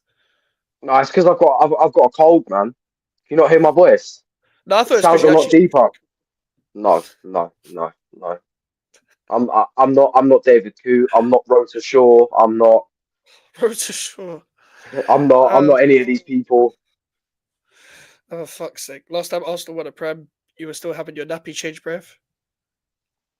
No, I was potty training at 2. So hold that. I was. I was. Wait, what was it again? 2004. I was ahead of the curve. Was it 2004? Yeah. I was just turning 1 years old. It was a 2 months before me turning 1 years old. So Mum was just out here just shitting. That was it. Um, by the way, Mike's when you're gonna do a match day vlog? Probably never. The only reason why I'm No, never gonna do you know when you should do one? side by charity match. Yes, Yeah, we'll do that. because me, you, and Melon are meeting up. Yeah, do you know what? I'll do that. I'll do that. I can do that. But probably not at West Ham. It's too awkward to put camera in, and I'll go with my dad. So it's just Like if you look at it, also you look at even when you look at people like Ethan Bazinga, he Mm. used to do match day vlogs, but he stopped doing them simply because he felt like he was taking all of the attention away from the game. Yeah. Also, it's so hard to vlog and watch the game. Like, Exactly. look at my old videos. Look at my old vlogs. You can see why I stopped vlogging. Like it was generally fucking shit. All I did was, "Hi guys, I'm going to the game." I was talking like I was about to get stabbed. And then I'm just introducing like, "Oh, we're going to the game." I film a couple 10-second shots at the stadium, film a couple corners, turn home, give you like 20 seconds of what I thought of the game. Then the vlog cuts off. I probably could make a better vlog now. Don't get me wrong, but I go with my dad. Like I'm just like. You just want I to go don't to think the too you much just want to about go to the game and enjoy it as a fan. You don't want it to feel like yeah. a chore. Yeah, if I would only vlog if like I get to go on like a European away day again, I'll do that. Yeah. Or If I actually get to go on a away day in general, I'll vlog it. Would But I'm would not gonna. I do have to ask you this though? Would you have vlogged if you went to Prague? Definitely, definitely. I would have had to. I would have had to. I've got basically. By the way, you can watch the whole Stratford parade on this YouTube channel. By the way, it's on the channel. You can watch the whole. If you're a West Ham fan, you can watch the whole parade back. The whole part where it's at Stratford, not going through Green Street to Stratford from Upton Park, but you can watch the whole thing at Stratford. I made sure to film the whole thing. I had my phone out for the whole time just so I can watch it back. It's out on YouTube. It's copyrighted and everything. I'm an alcoholic. I've had a can of Guinness sat in my fridge for 2 years. Enough said. There you go. There you are. There you are. Seen it twice. Yeah, claret and blue. Hold that. Hold that, Mike's now for only one team in this beautiful city. Is one beautiful. That's not going to make you win against Manchester City. I'll be real. Surely Barca. Man said Barca. That's surely Barcelona. If Alfie doesn't say Newcastle, he really does. His cheeks being clapped. Hey, what the fuck? This is a safe space. Alfred, come out. David Martin, that ginger prick. Hold. Refill yourself, Elf. That's a 2002 September. Yeah. That's a Chibi Savile. I don't know what I was referring to be fair. Wait, what was that? The last time you beat Chelsea? September 2002. Before the 2019 one at the bridge, it was 2002 at the bridge because we got a good home record. Literally the month I was born. Because we got a good which day was it? Can you quickly check this? Let me check.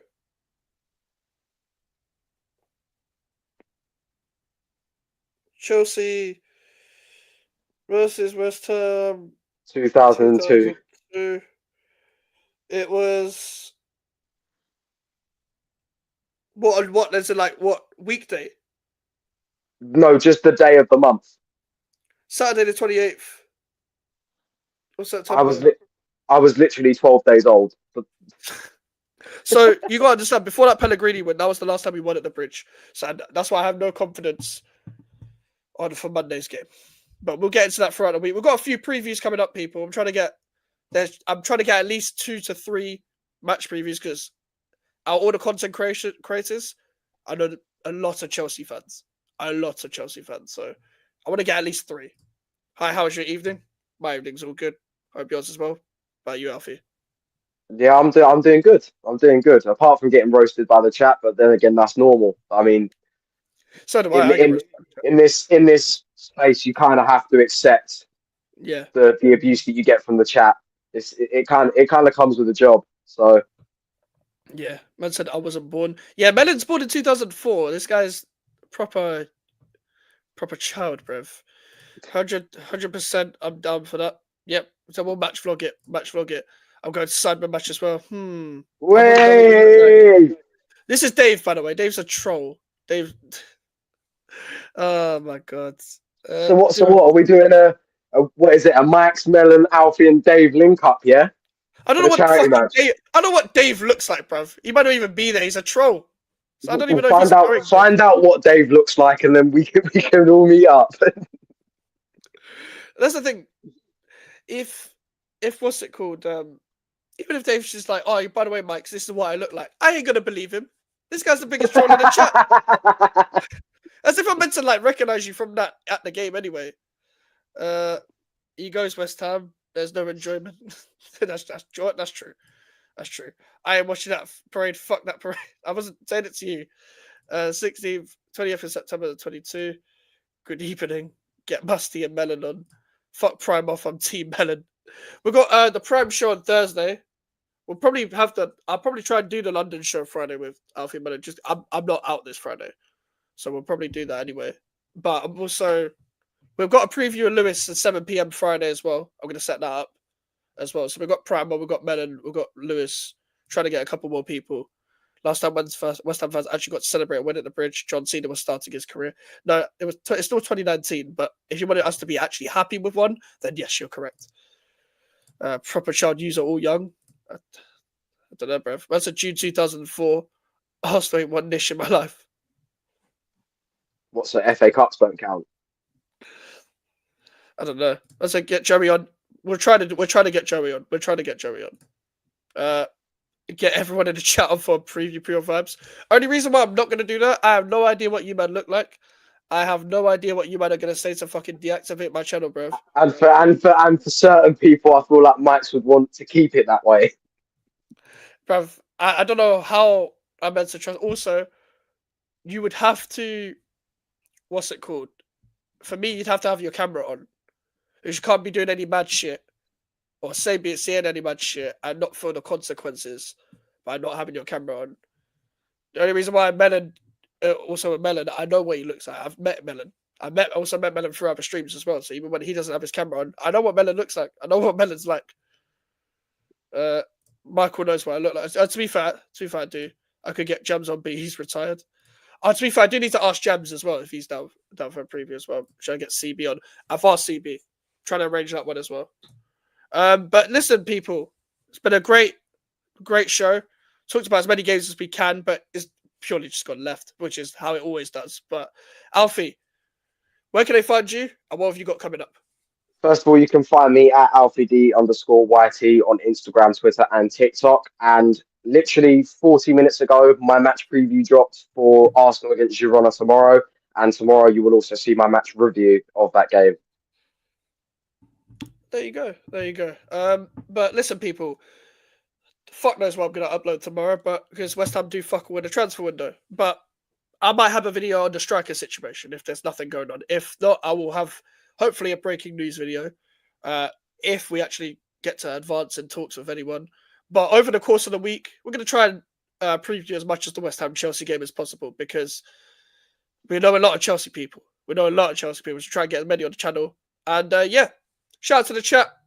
We're going to end the stream here. We'll have it back. Shit.